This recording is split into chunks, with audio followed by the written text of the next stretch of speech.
This program is brought to you by the following sponsors.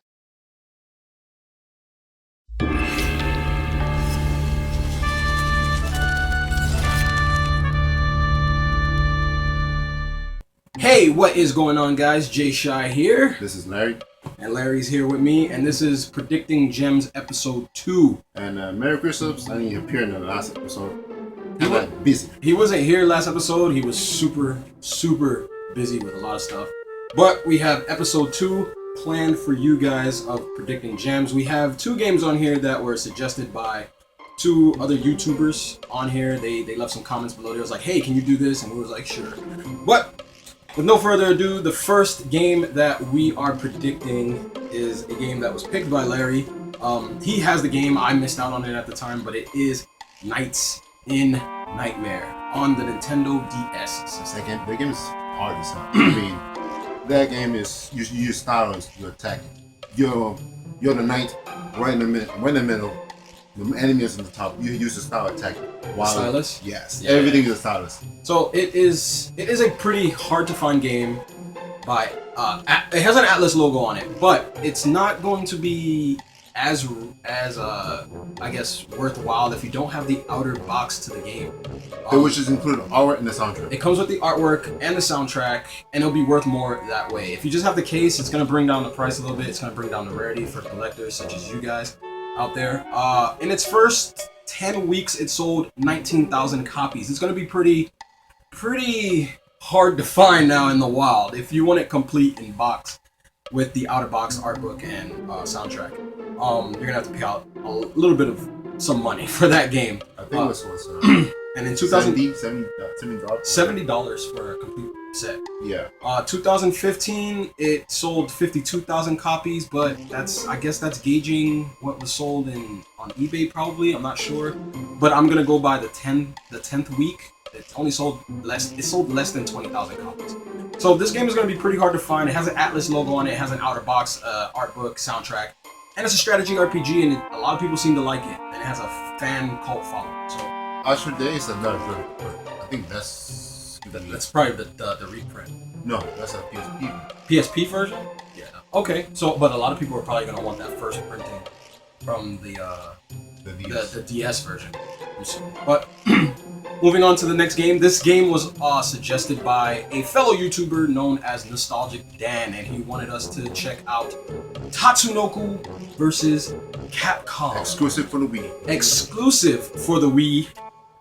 This game, I like the game. That was a fun game. it's a great game. This game, it's hard to say if it's gonna be rare. I think it is, possibly. Only because Capcom lost the licensing to the Tatsunoko characters. They can't use those characters ever again. And it sold not too well. It didn't sell well. In its 10th week, it only sold 134,000 copies. It didn't sell that much. Well, if you want to be exact, 134,820 copies. But that's not a lot on the Wii. And even in 2015, it only sold a little bit below 283,000 copies. So, in a place where people have a million Wiis or Wii U's, there's only 238,000 copies out there in the wild of Tatsunoko versus Capcom.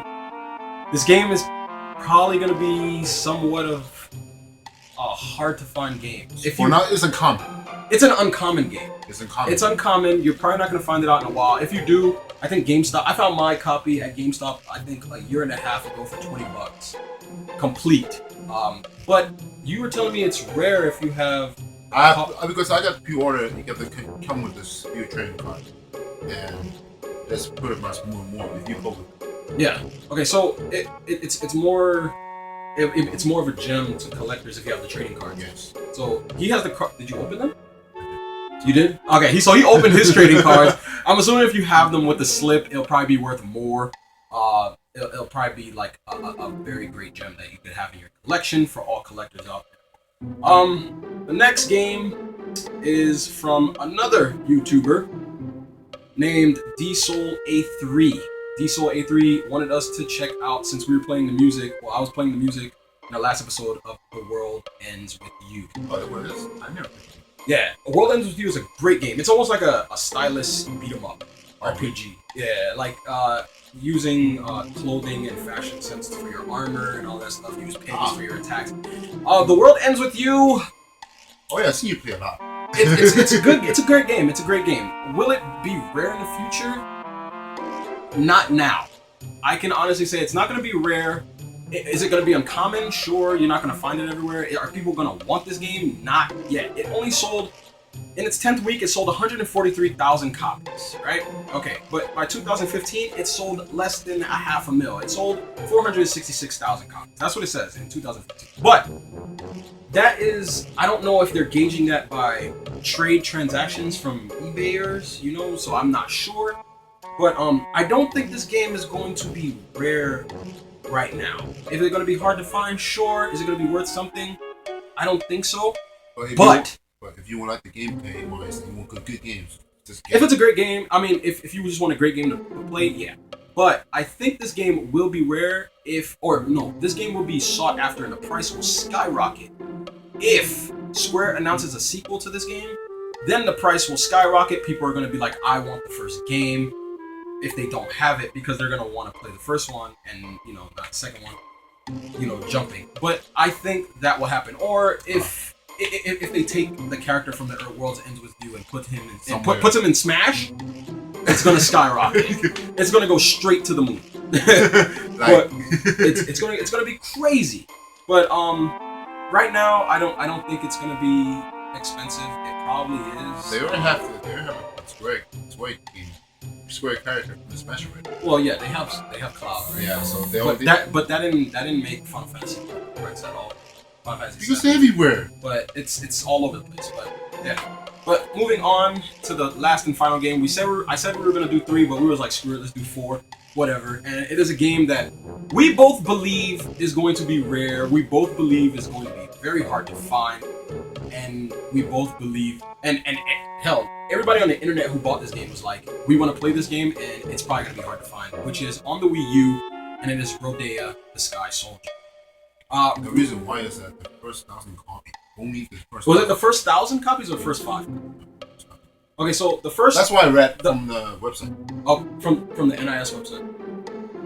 Does it NIS? Yeah. Okay, so I think it was 1,000 copy only for first 1,000 copy, including limited edition and the regular edition. Okay. They come with the Wii. The Wii games first 1,000 copy, and then that's it. Wow, I didn't know that. So I will probably have to look that up. But the first 1,000 copies are the only copies that have the Wii version. I bought mine the first time it came out, so I have my Wii and my Wii U version. So does Larry. I'm sure a bunch of other people there have the same thing. But we believe this game is going to be something of a hard to find gem, especially if you have both discs, because the Wii U version is trash. No one liked the Wii U version, so they played the Wii version that came bundled with it. It didn't sell well at all. It didn't do too well, but it is a pretty cool game. It sold 55,000 copies. Out 55,000 and 54. I don't know how many copies for the Wii that people I don't actually know. I had to recheck again.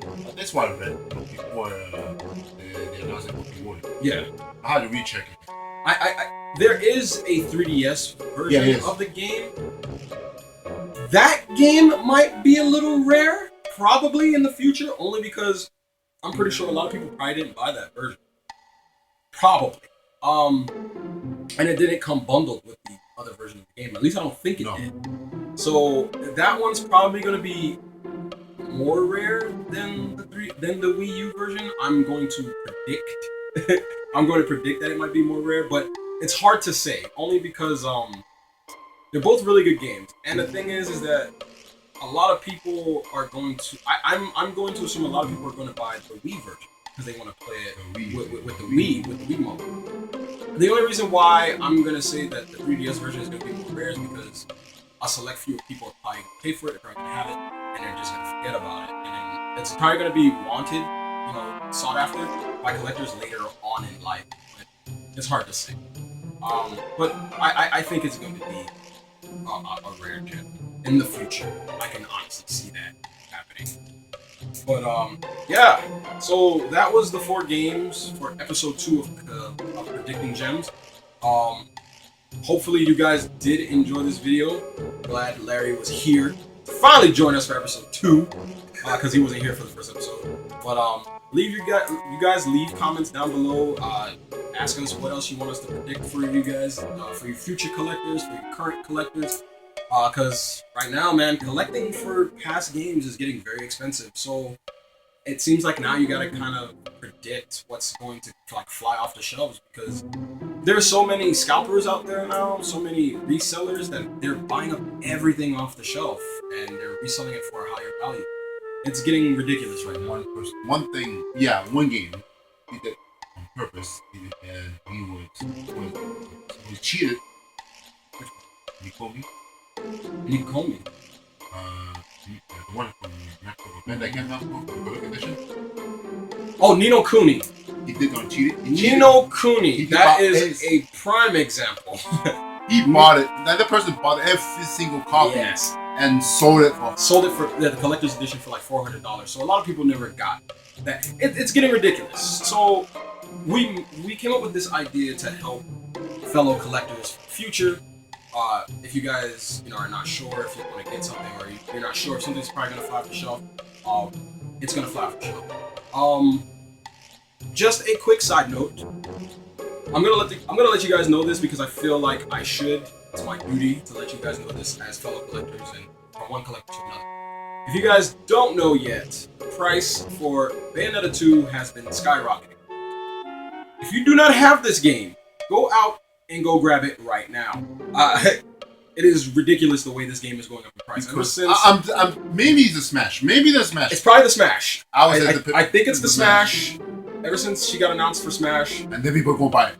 The price has gone up for Bayonetta 2. So GameStop is still selling it for $32.